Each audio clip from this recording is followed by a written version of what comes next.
Pagājušā gada pavasarī Vidzemes turisma asociācija, sadarbojoties ar 25 Latvijas un Dienvidigaunijas pašvaldībām, uzsāka vērienīgu projekta Zaļie dzelzceļi īstenošanu. Vietās, kur kādreiz kursēja vilciens, notiek ierīkoti ceļi, kas ir piemēroti velobraucējiem un kājām gājējiem. Šī pusotra gada laikā paveikts daudz atjaunošanas un labiekārtošanas darbu. Un, lai pārnātu projektu turpmāko virzību, Vidzemes turisma asociācija uz kopīgu sanāksmi bija aicinājusi pašvaldības, kas ietilpst kādreizējā Šaursliežu dzelzceļa Valmiera–Ainaži maršrutā. Zaļā dzelzceļa posms no Valmieras līdz Ainažiem ir 80 km garš. Kopš vilciens tur vairs nekursēja, līnija bija aizaugusi, vairāk viet nebija arī tilti, kas nodrošinātu ceļu nepārtrauktību. Kocēnu novadā vien tie ir 5 tilti, kuru atjaunošanas process šobrīd norit.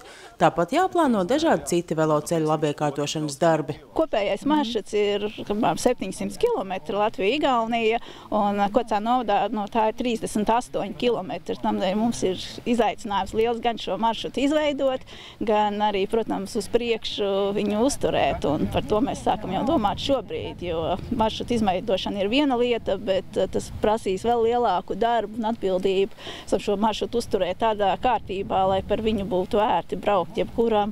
Un īpaši mēs zinām, ka Eiropas un ārvalstu turisti, kuri ir pieraduši šos zaļos ceļus izmantot, ir ļoti prasīgi, un mums ir jārūpējas par to, lai viņi šeit labi justos.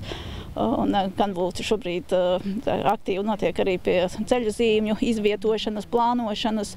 Un mūsu novadā īpaši daudz ir krustojumi, dažādi pārējais tilti un arī šķērsot ceļus. Tā kā jābūt ir arī ļoti uzmanīgiem un prātīgiem ar šo ceļu zīmju izvietošanu. Dzelzceļa līnija, kas savienoja Ainažu ostu ar Valmieru, izbūvēja pirms jau vairāk nekā 100 gadiem. Un tā savulaik bijusi lieciniece Latvijas vēsturē nozīmīgiem notikumiem. Viņi ir līnija, kas mūsu brīvības cīņu laikā 100 gadus atpakaļ, par kur gāja igauņu bruņu vilciens, kas kopīgi ar mūsu Latvijas cilvēkiem tātad atbrīvoja Latviju no naidniekiem. Jā, tas saistībā ar 100 gadu. Un, protams, viņam ir ļoti vēsturiski un interesanti dažādi notikumi. Un tas ir viens, kad Ainažu mols, kas ir galā, tas arī ir saistīts ar šo dzelzceļu. Mēs daudz arī varbūt nezinām nemaz to. Mēs pastaigājamies pa viņu.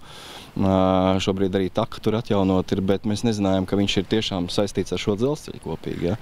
Tā kā tas, viss tas jūra, Vidzeme, Valmiera, Limbaži un šie purvu takas, pa kurām viņš ir cauri, viņš ļoti interesants, ainavisks ir. Šī līnija tiks marķēta arī ar no citiem posmiem atšķirīgām informācijas zīmēm.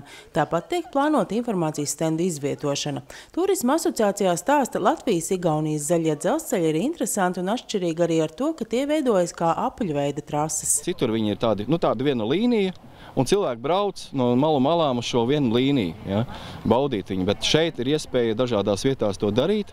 Ir nākamais krustojums, tu var arī aizbraukt uz Limbažiem, tur aizbraukt uz Masalats. Ja. Mēs patiesībā veidojam šādu tīklu, zaļo dzelzceļu tīklu, kas ir pieejams, kas ir interesants. Un, protams, mēs ceram nākotnē viņu vēl arvien vairāk attīstīt un uzlabot. Ja.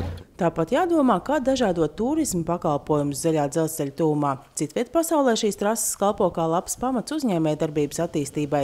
Pietrūkst naktsmītņu, jo mēs jau stāstam par šīm lietām, tas pietrūkst un daudz citas lietas. Tā kā mēs ceram, ka tas viss atdzīvosies, būs darba vietas un cilvēki atgriezīsies, iespēja arī nopelnīt šeit. Ja. Jo velo un kājām gājēji ir tie, kas to dara nesteidzīgi lēnām. Ja atbrauc viens autobus, pieņemsim, atbrauc autobusi, varbūt viņi brauc ar savu ēdamo, varbūt viņi tikpat kā naudu šeit neiztērē, bet cilvēki, kas iet ar kājām vai brauc ar velosipēdu, dienā viņi iztērē no 30 līdz 50 eiro, tā nauda paliek mums šeit uz vietas, Latvijā. Ja? Tas ir ļoti svarīgi un, protams, visi cenšas to piesaistīt, bet to var izdarīt tad, ja ir kāds unikāls, interesants piedāvājums produkts. Es domāju, ka šis ir tas produkts. To apliecina arī Eiropas Zaļo ceļu asociācijas izpilddirektora, kas bija ieradusies iepazīties ar jau paveikto. Asociācija tika izveidota pirms 20 gadiem Beļģijā. Tā ir vairāk nekā 50 biedri no 16 valstīm. Tātad pieredze, no kuras Latvijai smelties, ir gana liela. Daudzviet tiek izmantotas vairs nelietotās dzelzceļa staciju ēkas, kur ierīko kafejnīcas, viesnīcas, restorānus, mazus muzejus. To ļoti labi var redzēt Portugālē, Spānijā, Francijā, Beļģijā, Lielbritānijā. Daudz viet veiksmīgi tiek attīstīta uzņēmējdarbība, un tas ir ļoti labi. Ceru, ka kas līdzīgs notiks arī šeit pie jums, jo tas ir svarīgi nodrošināt pakalpojums zaļo ceļu tūmā. Tā ir arī velosipēdu īre, velosipēdu apkope, kas nepieciešama. Iespējas ir, lai turisti šeit justos ērti un izmantotu piedāvātos pakalpojumus. Projekta Zaļie dzelzceļi ilgs līdz nākamā gada jūnijam. Tiek plānots, ka projektam noslēdzoties to novērtēt varētu ierasties arī kolēģi no citiem Eiropas zaļajiem dzelzceļiem.